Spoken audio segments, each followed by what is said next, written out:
In 2002, at the Church of Sant'Apollinare in Italy, a church famous for its mosaics of the natural world, the Patriarch embraced an opportunity to forward the cause of the environment, while at the same time helping to repair an historic rift, the Great Schism of 1054 AD between the Orthodox Church and the Catholic Church. The Archbishop of Ravenna allowed the Patriarch to perform the Orthodox liturgy for the first time in more than a millennium.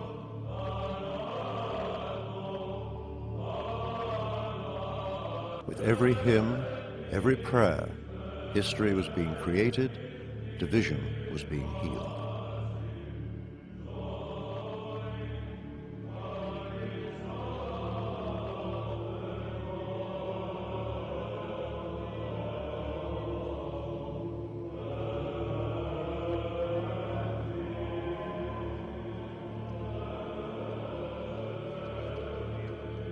The whole atmosphere of the church, this famous basilica, was very inspiring, and feelings of the numerous congregation who attended the liturgy were very positive, very moving.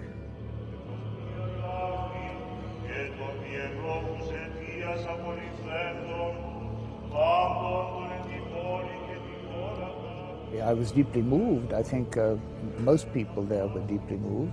It was an extraordinary, remarkably rewarding event, which symbolized perhaps more than anything else the coming together of religions. It was historic, but I hope and pray that it was also prophetic, a sign that perhaps the concern for the environment is going to bring the great churches together again. Soon after the ceremony in Ravenna, the Green Patriarch gained a powerful ally.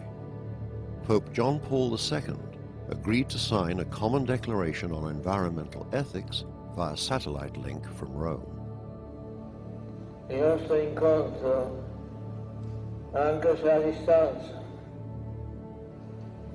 ci permette di esprimere insieme la comune volontà di salvaguardare la creazione.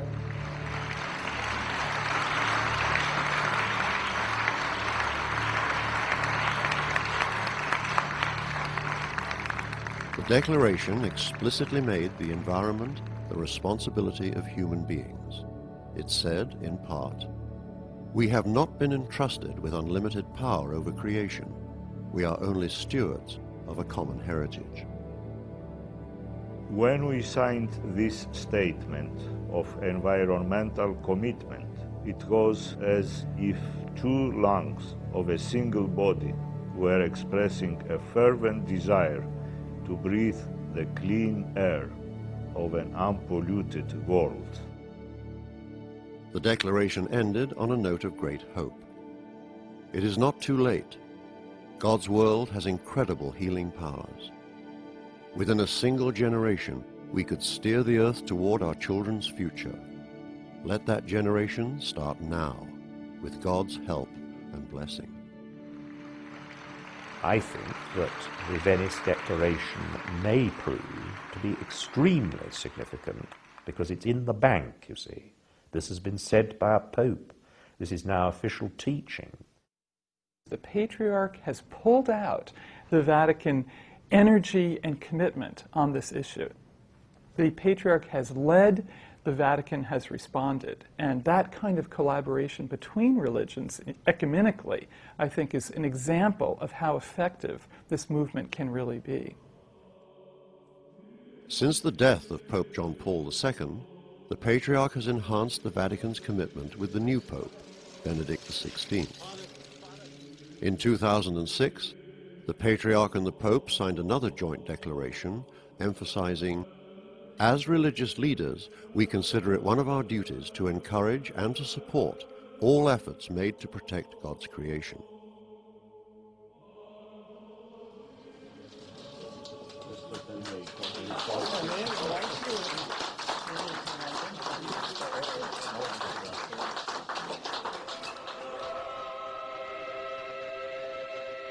The ecumenical patriarch continues to play his primary role in the broader Orthodox community, always furthering his environmental message. Here in Kiev, the capital of the Ukraine, His All Holiness leads a liturgy assisted by Patriarch Alexei of the Russian Orthodox Church. This divine liturgy celebrated the 1020th anniversary of the founding of Orthodoxy in Kiev.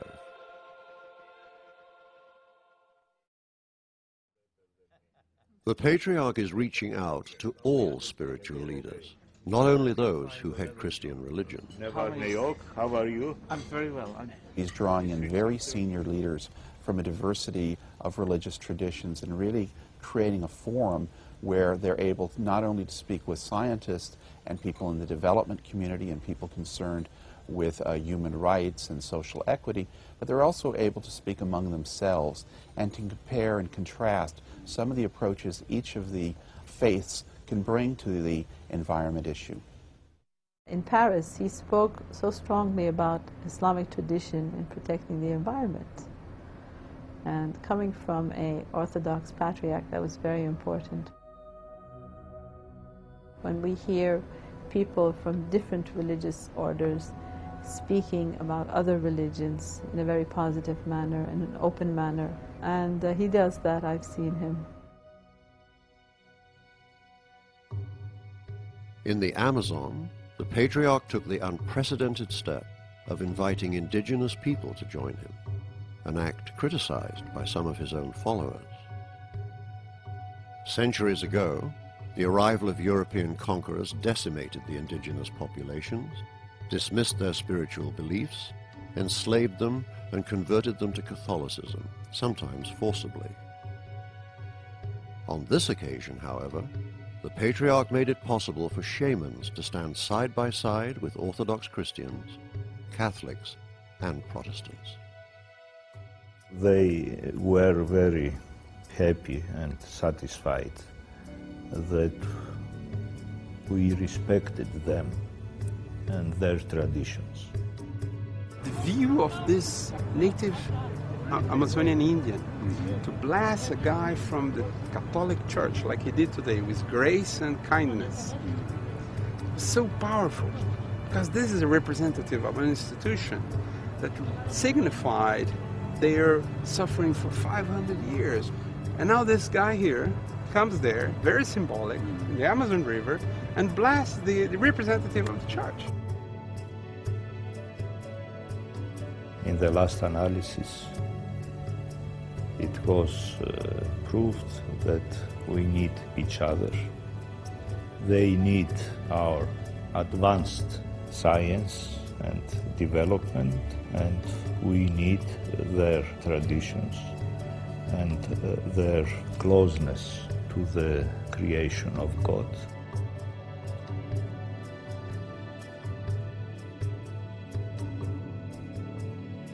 The Patriarch has been championing the environment for almost 2 decades now. The long years of effort are paying off. The Green Patriarch can now count numerous success stories. The spotlight the Patriarch put on Porto Romano has helped persuade the World Bank to spend $5 million to clean up the toxic chemical site. One could argue that that would never have happened if the symposium hadn't visited the place and embarrassed the president into taking some action. In Brazil, the Patriarch connected scientist Antonio Nobre with environmentalist Gerard Moss. Together, they created a project that involves measuring the water-bearing air currents high above the Amazon rainforest, currents they call flying rivers. You could test and check how the Amazon is pumping water vapor in the air, and this gets carried away through on the wind and brought to the areas that otherwise would be desert. And this project is now taking off, and it will be a series of programs in the Brazilian TV.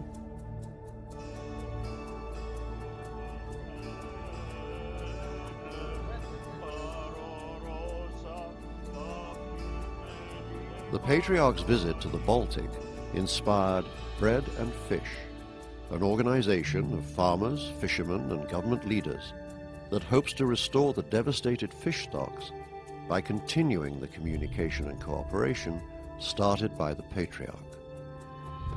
He has been able, with his moral authority, to create a dialogue and create a new movement. To have religion become partner with nature and partner with people, and to have the real roots of religion kept alive for being a savior of humanity and nature rather than a threat to humanity and nature, a source of love and compassion rather than a source of hate and intolerance. For me, it's like oxygen. Look, we have only one planet. This is a very delicate environmental balance that we live within. It's, you know, it's probably one of the reasons why many of us are religious, because we have something here in this ecosystem of ours which is so extraordinary. It's hard not to believe that some greater power than ourselves had something to do with us.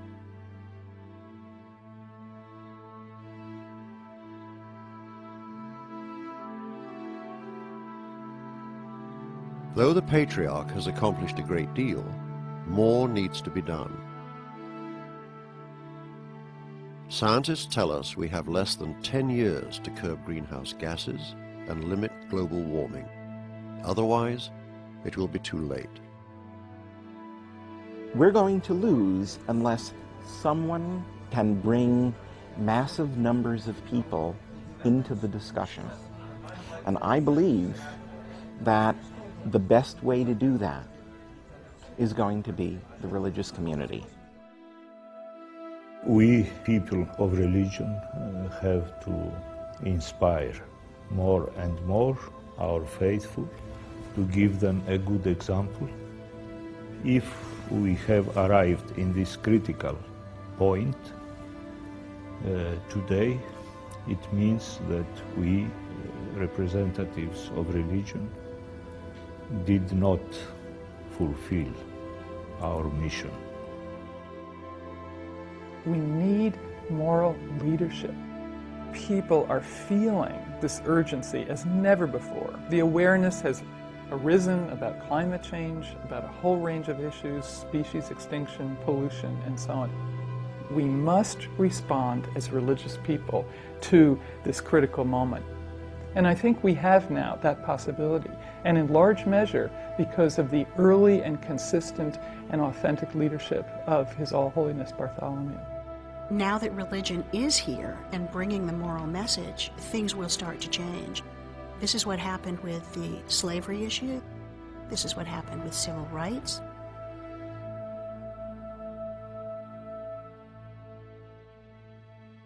As Orthodox Christians, we use the Greek keros to describe a moment in time which has eternal significance. For the human race as a whole, there is now a keros, a decisive time in our relationship with God's creation. We will either act in time to protect life on earth from the worst consequences of human folly, or we will fail to act. May God grant us the wisdom to act in time.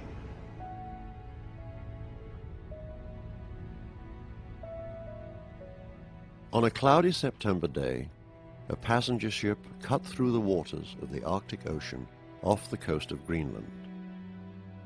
On the deck, the ecumenical patriarch gathered religious leaders from nearly a dozen different doctrines. They stood silent, each in his or her own way, sending a prayer to the infinite.